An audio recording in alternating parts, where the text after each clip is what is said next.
Olá pessoal, sejam mais uma vez bem-vindos ao canal DevOps na Prática. Eu sou Paulo Correia e hoje nós vamos falar sobre computação na nuvem, uma pequena introdução. A computação na nuvem ela é uma tecnologia que fornece acesso sob demanda a diversos recursos de computação compartilhados, certo? Servidores, armazenamento, aplicações, serviços, tudo isso através da internet. Tá? Ela permite que as empresas aumentem ou diminuam as suas necessidades, seus recursos computacionais com base na requisição, com base na procura, sem ter que investir em infraestrutura dispendiosa, certo? Então, uma das principais vantagens que a computação na nuvem tem é essa flexibilidade de você poder, de acordo com a demanda, aumentar ou diminuir o seu recurso, tá? As empresas elas podem acessar facilmente esses dados e aplicações a partir de qualquer lugar do mundo, tá? Utilizando qualquer dispositivo com ligação à internet para você criar os seus recursos e armazenar os seus dados, tá? Os benefícios que tem a computação na nuvem são diversos, né?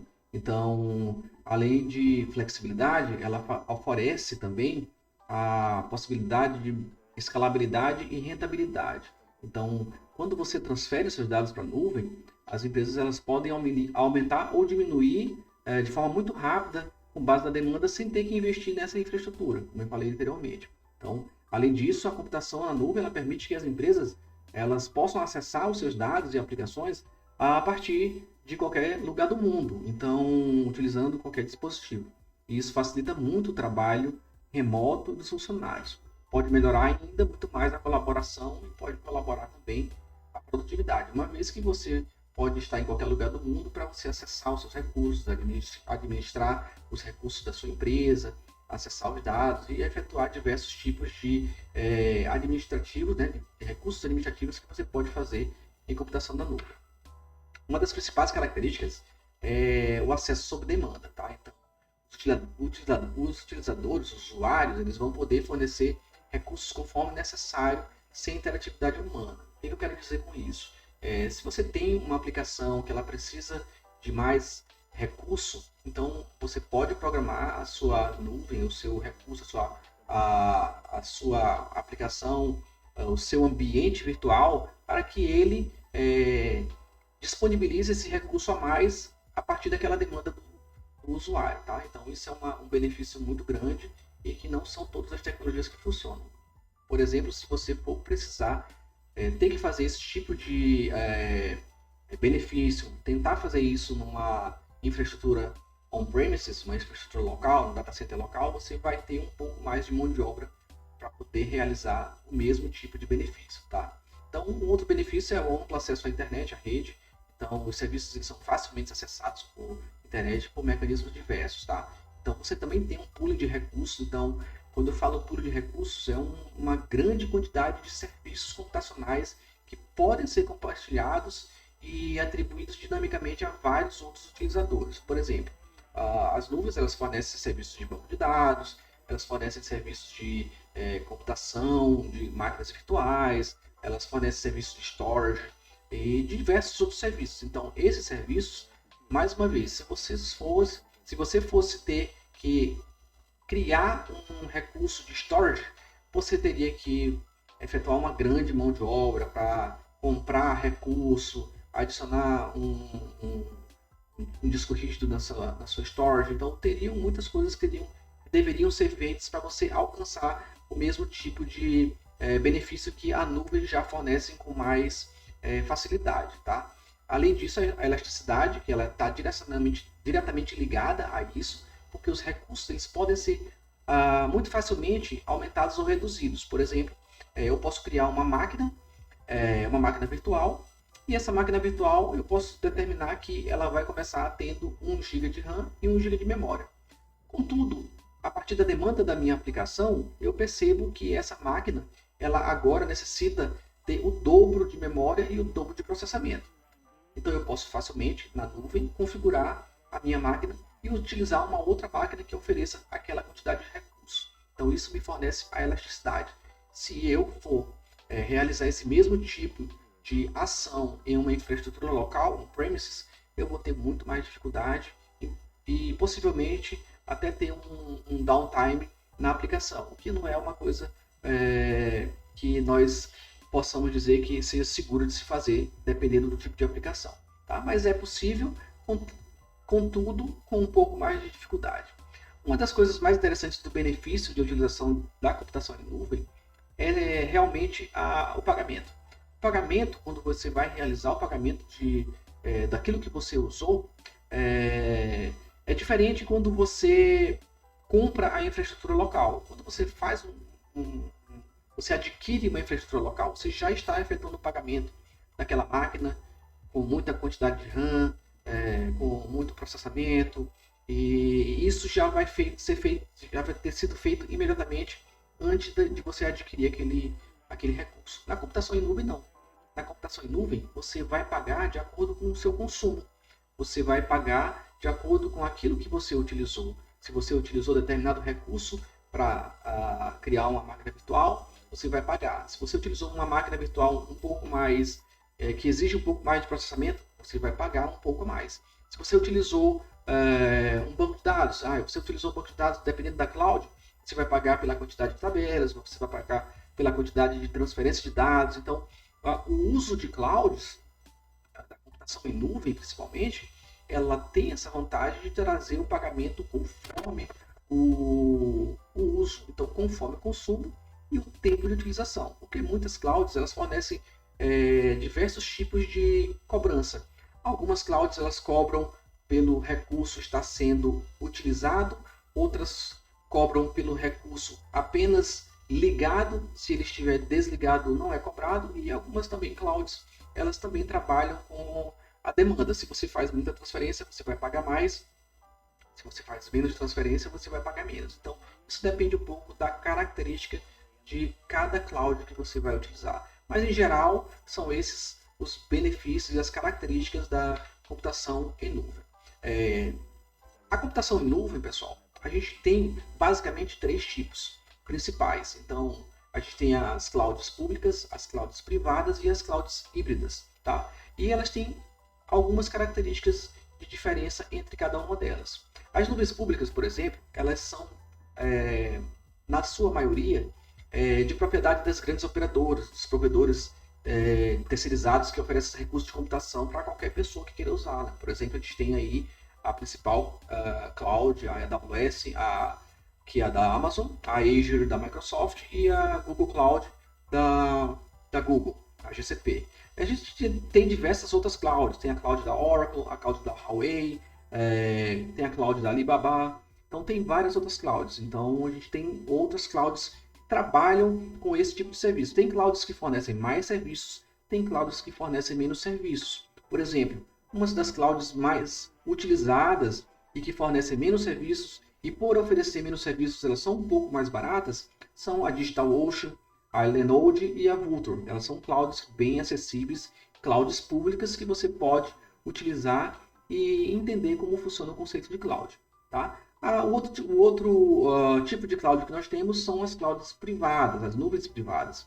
Então, elas são de propriedades e operadas geralmente pela própria instituição. Então, a gente tem a primeira cloud pública, que ela é operada por uma empresa terceirizada que vai gerenciar uma série de recursos. A segunda cloud, o segundo tipo de cloud, a cloud privada, não. É uma única empresa. Essa empresa ela criou uma característica de cloud privada e ela vai disponibilizar essa característica para uma organização, ou a própria organização vai utilizar exclusivamente essa cloud. Então, a característica principal de diferença é que uma vai ser terceirizada e, de certa forma, compartilhada, vai ter diversos acessos, pode ter diversos acessos aos seus hacks de recursos, e a cloud privada não. Ela pode ser terceirizada, porém, ela vai ser exclusivamente utilizada por uma única organização aos acessos aos recursos, storage, processamento e diversas outras. Alguns exemplos de clouds privadas que nós podemos ter é a cloud da Cisco, a da HPE, da Dell e a OpenStack é uma tecnologia específica para você criar a sua própria cloud privada. E a gente tem diversas outras, certo? E a terceira característica de cloud que nós temos são as clouds híbridas. E as clouds híbridas, elas combinam os dois elementos. Ou seja, você vai ter uma cloud privada e uma cloud pública se comunicando E essas duas tipos de clouds, elas vão trocar informações. Então, elas vão aproveitar diversos recursos que cada uma oferece. Então, a cloud pública vai oferecer a escalabilidade, ela vai oferecer economia, a cloud privada vai oferecer outros recursos de controle de dados, de aplicativos confidenciais, e por assim você vai ter a capacidade de utilizar o melhor das duas clouds. Falando especificamente da cloud pública, ela é um modelo de computação em que os recursos eles são fornecidos pela internet, obviamente, por provedores terceirizados, como nós falamos, porém ela tem uma característica em que ela funciona quase como uma locação, uma multilocação, em que várias organizações e usuários vão compartilhar aquela mesma infraestrutura. Então, vou dar um exemplo da AWS. A AWS ela tem um data center, ela tem diversos data centers para todo mundo, mas ela tem um data center no Brasil. Na verdade, ela tem 3 data centers na região de São Paulo. E tirando um desses data centers para exemplificar, a gente pode dizer que aquele data center que tem diversos recursos, ele pode estar sendo acessado por diversas empresas diferentes. A única diferença que ele vai proporcionar para o usuário é que esse usuário ele vai ter, de certa forma, uma separação lógica. Então, cada usuário não vai ter acesso ao recurso do outro usuário, porém, essa separação, esse isolamento, ele vai ser feito dentro da mesma infraestrutura, porém, de uma forma isolada, de maneira lógica. Tá? Então, o custo-benefício disso é que você vai pagar apenas pelos recursos que são consumidos, sem custos iniciais e determinados custos eventuais. Então, cada cloud ela vai cobrar da sua forma específica, tá? Então ela vai ainda assim fornecer a escalabilidade, você vai poder dimensionar facilmente os recursos com base na demanda, ela vai ter um alcance global, porque a cloud pública ela tem essa capacidade. Então você pode muito bem, estando no Brasil, criar um recurso que seja localizado num data center da Europa, ou que seja localizado em um data center da Ásia, ou que seja localizado da América do Norte. Então, isso você tem como fazer na cloud pública, porque a cloud pública ela te fornece essa capacidade de você provisionar um recurso em uma outra área, uma outra região da qual aquela cloud ela tem acesso, ela tem disponibilidade para você poder fazer isso. A gente tem como os exemplos que a gente já falou, as grandes clouds públicas, Azure, AWS e GCP. Falando um pouco da cloud privada, a gente já tem um pouquinho de diferença aqui, que ele é um modelo de computação em nuvem, com os recursos que são oferecidos por uma única organização. Então, essa infraestrutura ela já é dedicada ao usuário. Então, você garante para o usuário que aquele rack em que estão todas aquelas máquinas que são dedicadas para aquele usuário, elas vão ser usadas apenas por uma única organização. Isso fornece o quê? Isolamento não somente lógico agora, mas nós temos um isolamento físico, garantindo um pouco mais de quê? Controle e segurança. Então, isso é muito importante, porque na cloud pública você não tem como garantir esse isolamento através de hardware. Tá? A gente tem até como fazer outros recursos com tenancy, mas ele foge um pouco dessa característica da cloud privada. Tá? Então, a cloud privada, além de fornecer isso, ela vai trazer uma certa conformidade para uma empresa. Por exemplo, você precisa estar dentro da LGPD, vamos falar um pouco do Brasil, em que os seus dados devem estar localizados fisicamente dentro de um data center no Brasil, na região do Brasil.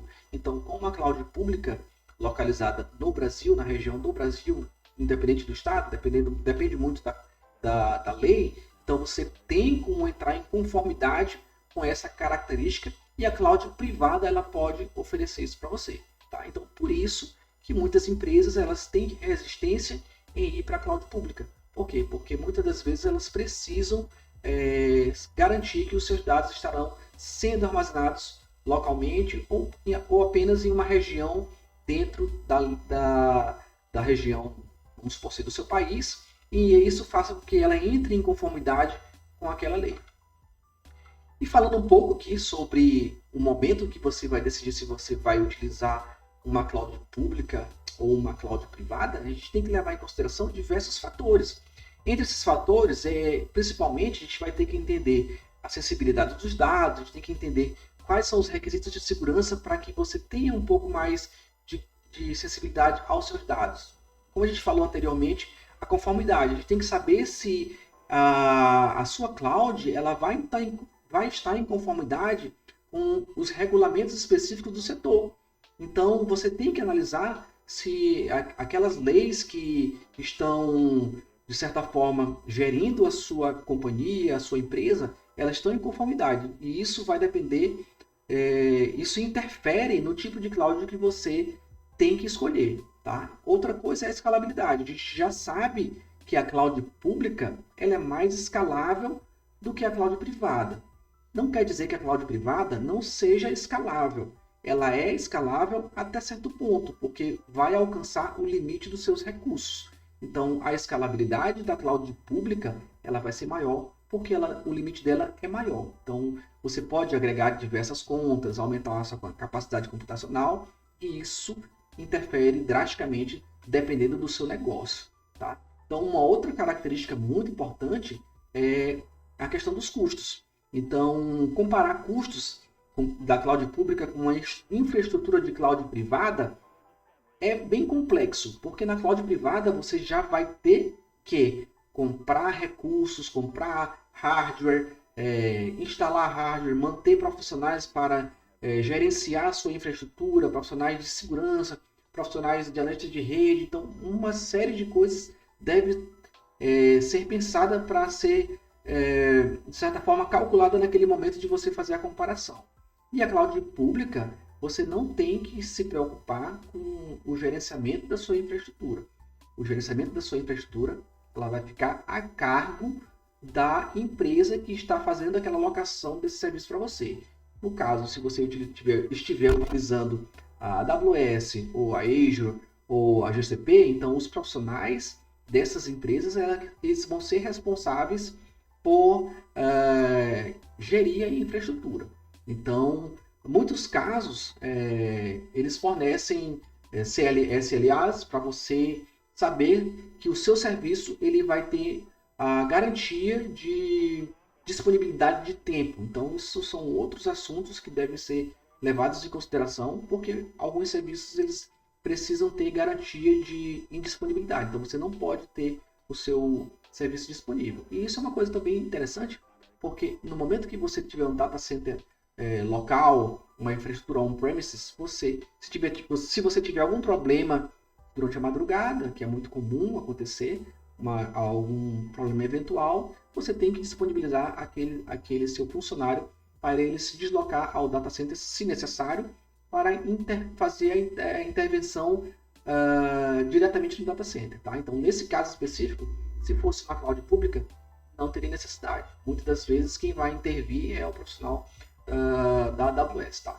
Então, alguns casos de uso de nuvens públicas, é muito comum a gente ver startups e empresas pequenas utilizando a nuvem pública, porque eles têm menos conformidade, então eles precisam se preocupar com menos legislação, menos coisas, e isso facilita eles a aderirem à nuvem pública, certo? Então, a nuvem privada ela já vai ser adequada para organizações que possuem dados confidenciais, muitos requisitos para serem cumpridos de conformidade. Então, aqui é só uma característica de quais tipos de empresas geralmente costumam utilizar uma cloud pública ou uma cloud privada. Outra forma de utilizar a cloud pública é que algumas empresas elas possuem alguns serviços que podem estar na nuvem e acessam o seu data center, suas informações, seus bancos de dados em um data center local, certo, pessoal? Muitos desses desafios, os desafios de implantar e utilizar a cloud, vêm da segurança e da privacidade. Tá? Então, apesar de todos os benefícios que eles têm, existem muitas preocupações com relação a isso. Então, as empresas elas se preocupam em transferir seus dados, elas se preocupam em saber em quem que elas estão confiando aquelas informações. E se as informações são confidenciais, são pessoas de terceiros que estão tendo acesso àquelas informações. Então, tudo isso ela pode não ter o mesmo nível de controle de segurança de uma empresa que uma empresa teria no seu próprio data center. Então, por isso, existe muitos desafios para lidar com isso. Tá? Então, essas empresas elas costumam examinar cuidadosamente os possíveis provedores e entender se eles vão garantir ou não controle de acesso adequado, privacidade, a segurança e demais outras informações que podem vir a afetar a sua utilização. Elas também levam em consideração a implantação de medidas de segurança adicionais, como criptografia e etc. Então, é muito comum as empresas que vão para a nuvem, elas utilizarem um outro recurso para criptografar os seus dados. Por quê? Porque elas não confiam cegamente em quem está fazendo a gestão dos seus dados na nuvem, tá, pessoal? Então, isso aqui é um dos desafios com segurança e privacidade que nós temos na utilização da nuvem. Tá. Continuando com a questão da nuvem, a gente tem algumas tendências de utilização. A nuvem, como vocês puderam analisar, eles têm muitas vantagens. E essas vantagens, elas já podem ser vistas em diversos serviços atualmente. Recentemente a gente teve um boom de tecnologias de inteligência artificial e essas tecnologias de inteligência artificial, muitas delas elas funcionam na nuvem. Por quê? Porque elas são tecnologias que têm uma alta demanda. Tá? Então, com essa alta demanda, você precisa ir para a nuvem para poder fornecer um serviço de qualidade. Então, com isso, vem uma nova tendência. E esse aprendizado de máquina na computação em nuvem, elas vão ajudar a empresa a tratar melhor os dados, aprimorar a tomada de decisões. Então, isso aí é uma tendência a ir para a nuvem. Mais uma vez, a gente tem as empresas que são mais tradicionais e elas vão ter um pouco mais de resistência. Porém, as empresas novas, as empresas mais modernas, as startups, as empresas menores, elas vão ter uma maior aderência de ir para a nuvem. Tá? Uma outra tendência é a computação em borda, que ela envolve um processamento mais próximo da fonte do que enviá-las para a nuvem. Isso pode melhorar um pouco o desempenho de reduzir a latência. Então, ela melhora o desempenho e reduz a latência, certo? Principalmente para aplicativos que exigem processamento em tempo real. Então, quando você está mais próximo da borda, então mais próximo da fonte, ele tende a ter uma latência menor, você tem um acesso mais rápido àquela aplicação. Falando um pouco da latência, a latência ela é uma preocupação quando você vai para a nuvem. Então, quando você vai para a nuvem, você tem que ter também a preocupação de ter os seus dados, as suas aplicações, todos os seus recursos próximos, armazenados em um data center próximos dos seus usuários, para justamente reduzir a latência. Então, falando de uma forma grosseira, não é muito adequado você ter seus usuários em maior parte no Brasil e você manter as suas aplicações na Europa ou na Ásia. Então não faz muito sentido, porque você vai estar aumentando a latência, você está colocando seus usuários longe da fonte, né? Você está distanciando e você está prejudicando o acesso de tempo real àquelas informações. Então, para algumas informações isso não é tão importante, mas para outras isso é de muita importância. Então isso tem também que ser levado em consideração. E com isso, pessoal, a gente pode concluir que a computação em nuvem ela é uma tecnologia bem avançada, estável e que ela fornece muitos serviços, incluindo aqueles que nós vimos como flexibilidade, escalabilidade, economia, porque você pode dimensionar os custos. Vou dar um outro exemplo. Se você está utilizando uma computação em nuvem com diversos recursos e você precisa, por algum motivo, diminuir o seu uso, você pode utilizar máquinas menores, com menores processamento, e aí você vai ter um custo menor na nuvem. Então isso é um benefício e isso é uma característica e por isso ela traz a economia.